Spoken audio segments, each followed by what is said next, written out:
ഈ ഓണം എങ്ങനെയാണ് സർക്കാർ കൈകാര്യം ചെയ്യുന്നത് നിങ്ങൾ കണ്ടില്ലേ? ഇത്തവണ എന്തായാലും ഓണം ഗംഭീരം തന്നെ.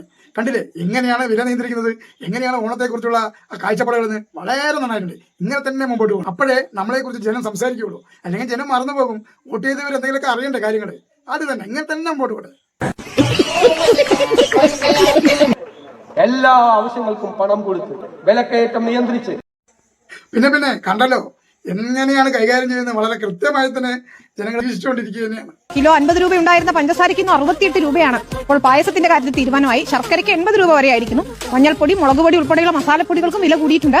പിന്നെ എല്ലാ ആവശ്യങ്ങൾക്കും പണം കൊടുത്തു. ആർക്ക് കൊടുത്തു? എല്ലാവർക്കും പണം കൊടുത്തു. വിലക്കയറ്റം ശരിയായ രീതിയിൽ തന്നെ നിയന്ത്രിച്ചിട്ടുമുണ്ട്.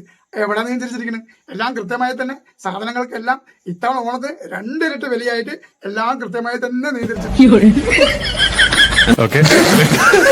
എന്തായാലും ഓണം കലക്കും ഇപ്രാവശ്യം. ഒരാഴ്ച മുൻപ് കിലോ 30 രൂപയുണ്ടായിരുന്ന വലിയ ഉള്ളിക്ക് 50 രൂപയായിട്ടുണ്ട്. ഇഞ്ചിക്കും വെളുത്തുള്ളിക്കും ഒക്കെ 200 രൂപ വരെ എത്തിയിരിക്കുന്നു. അപ്പൊ എല്ലാ പലവ്യഞ്ജനങ്ങൾക്കും വില കൂടിയിട്ടുണ്ട്.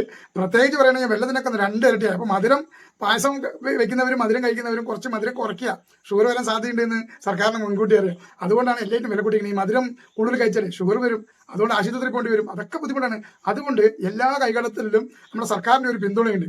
അതുകൊണ്ട് തന്നെ ഇതൊക്കെ നിയന്ത്രിച്ചിരിക്കുന്നത്. അപ്പൊ മധുരം എല്ലാവരും ഒന്ന് ചുരുക്കുക. അധികം മധുരമൊന്നും പാടില്ല. കടുമധുരം ആയാലേ ഷുഗർ വന്ന് അസുഖം വന്ന് പല ബുദ്ധിമുട്ടുകളും. ഇതാണ് സർക്കാരിന്റെ ഇടപെടലുകൾ. വിലക്കയറ്റം നിയന്ത്രിച്ച് വില നല്ല വില തന്നെ. പച്ചക്കറിയൊക്കെ വാങ്ങല്ലാണ്ട് മാർഗ്ഗമില്ലല്ലോ. വിലയൊക്കെ കൂടുതലാണ്. ഉള്ളിക്കും ഇഞ്ചിക്കും പച്ചമുളകിനും എല്ലാ സാധനത്തിനും തന്നെ വില കൂടിയിട്ടുണ്ട്. അത് ഗംഭീരമായിട്ടാണ്. ഉള്ളിക്കൊക്കെ തീ പിടിച്ച വിലയാണ്. അപ്പോൾ ഓണമൊക്കെ ഒന്ന് ചുരുക്കി ആഘോഷിക്കുക. അപ്പോൾ വലിയ ആഡംബരമായിട്ടൊന്നും ആഘോഷിക്കേണ്ട. അതിനുള്ള പണങ്ങളും എല്ലാം കൊടുത്ത് സർവ്വതും നിയന്ത്രിച്ച്, അതായത് എല്ലാ മേഖലയിലും കൈകടത്തി എല്ലാ കാര്യങ്ങളും ഇടപെട്ട് വളരെ സർവോപരി എല്ലാം വളരെ കൃത്യമായിട്ട് തന്നെ ചെയ്തിട്ടുണ്ട്. അതുകൊണ്ട് ആരും ഒന്നും പേടിക്കേണ്ട. എല്ലാം കൃത്യമാണ്, എല്ലാം ക്ലിയർ ആണ്. ഒന്നും കൊണ്ട് വിഷമിക്കേണ്ട. എല്ലാം കൃത്യമായിട്ട് വില നിയന്ത്രണം ഉണ്ടാക്കുകയൊക്കെ ചെയ്തിട്ടുണ്ട്. വളരെ നമ്മളെ സംരക്ഷിക്കുന്ന, നമ്മളെ എന്താ പറയുക, ജനങ്ങളോടൊപ്പം നിൽക്കുന്ന ഒരു ഗവൺമെന്റ് തന്നെയല്ലേ നമുക്കുള്ളത്. പിന്നെ നമുക്ക്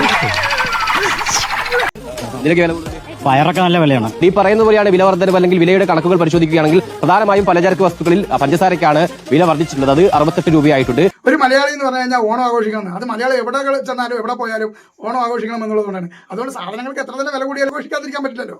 കാണം വിറ്റാലും ഓണം ഉണണം എന്നാണല്ലോ മലയാളികളുടെ ചൊല്ല് തന്നെ. പച്ചക്കറിയിൽ വലിയുള്ളിക്ക് ഈ പറയുന്ന 50 രൂപ എത്തിയിട്ടുണ്ട്. ഏതായാലും പച്ചക്കറി അത്യാവശ്യം വില കൂടിയിട്ടുണ്ട്. പഞ്ചസാരയ്ക്കും ശർക്കരയ്ക്കും ഉൾപ്പെടെ വില കൂടിയിട്ടുണ്ട്. അപ്പോ പായസം കുറച്ച് മധുരിക്കണമെങ്കിൽ പായസത്തിന് ഒരു നിയന്ത്രണം വേണമെന്നാണ് ഇപ്പൊ നോക്കുമ്പോൾ പറയുന്നത്. വെള്ളത്തിനൊക്കെ വില കൂടിയിട്ടുണ്ട്, പഞ്ചസാരയ്ക്കും വില കൂടിയിട്ടുണ്ട്. പായസത്തിന്റെ കാര്യത്തിൽ മധുരത്തിന്റെ കാര്യത്തിൽ ഒന്ന് ചുരുക്കുക, അത്രേ ഉള്ളൂ. വേറെ പ്രശ്നമൊന്നും കൊണ്ടില്ല. എല്ലാം കൊണ്ടും ഹാപ്പി ഓണം. എല്ലാവർക്കും, എല്ലാ മലയാളികൾക്കും ഹാപ്പി ഓണം.